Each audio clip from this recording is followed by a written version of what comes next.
अस्सलाम वालेकुम। सिंधी इन्फो जे हिकु न्यू टॉपिक सां गॾु आहियां अब्दुल क़यूम। दोस्तो तव्हांखे ख़बर हूंदी त पाकिस्तान में पबजी खे बंदि कयो वियो आहे। काफ़ी पबजी वारा नौजवान परेशान आहिनि, मगर ही आरज़ी पाबंदी आहे। लेकिन तव्हांखे यादि ॾियारींदा हलूं त अगरि पाकिस्तान में पबजी मुकमल बंदि थींदी आहे त उन जा फ़ाइदा त आहिनि, पर नुक़सान बि आहिनि।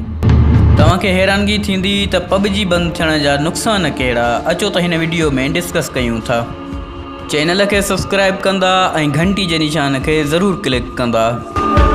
सब खां पहिरियां फ़ाइदा कहिड़ा आहिनि पबजी बंदि थियण जा, उहे डिस्कस कयूं था। आख़िर में तव्हांखे पबजी बंदि थियण जा नुक़सान बि ॿुधाईंदासीं।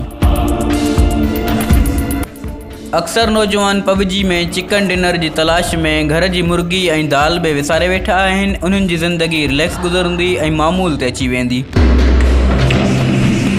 पबजी सां तालीम खे वॾो नुक़सानु थियो आहे। ॿारनि जी तालीम बि बची वेंदी।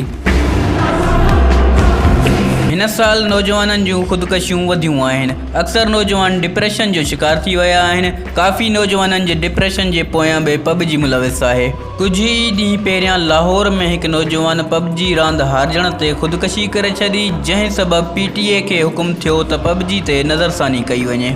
PTA पाकिस्तान जो उहो इदारो आहे जेको मोबाइल कम्युनिकेशन खे हैंडल करे थो। इन वटि एतिरो इख्तियार आहे, पाकिस्तान में कंहिं बि वेबसाइट या एप्लीकेशन खे बंदि करे सघे थो। तव्हांखे ॿुधाईंदा हलूं त पबजी बंदि थियण जा नुक़सान कहिड़ा आहिनि।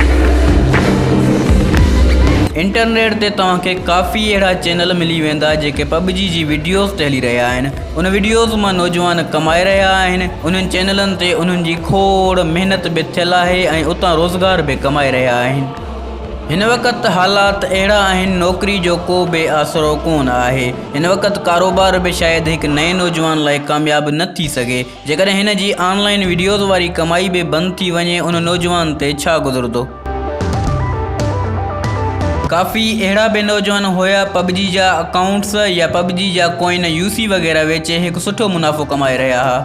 जॾहिं को नौजवान पबजी जो अकाउंट वेचण जो सोचींदो आहे, सभ खां पहिरियां उनखे प्रो मतिलबु प्रोफेशनल बणाईंदो आहे। पबजी जे अकाउंट खे प्रो बनाइण लाइ केतिरी महिनत लॻंदी आहे, उहो खेॾण वारो ई सम्झी सघंदो।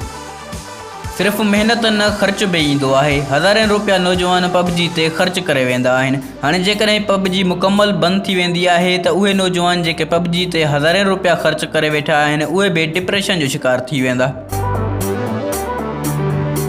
अहिड़ी तरह हुकूमत जो बि कुझु न कुझु नुक़सानु आहे। इंटरनेट तां जेके नौजवान कमाइनि था, उन्हनि खे पेमेंट अमेरिकी डॉलर में मिलंदी आहे ऐं पाकिस्तान खे हिन वक़्तु सभ खां वधीक ज़रूरत बि डॉलर जी आहे।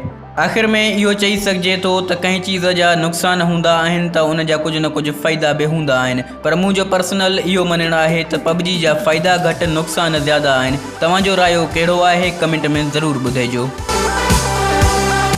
उम्मीद आहे दोस्तो ही वीडियो तव्हांखे पसंदि आई हूंदी। वीडियो खे WhatsApp ते शेयर ज़रूरु कंदा। हिन वीडियो जे हेठां तव्हांखे शेयर जो ऑप्शन मिली वेंदो। स्क्रीन ते कुझु ॿियूं बि वीडियोज़ तव्हांखे नज़र अची रहियूं हूंदियूं, उन्हनि खे बि तव्हां ॾिसी सघो था। मिलंदासीं अगली वीडियो में। अल्लाह हाफ़िज़।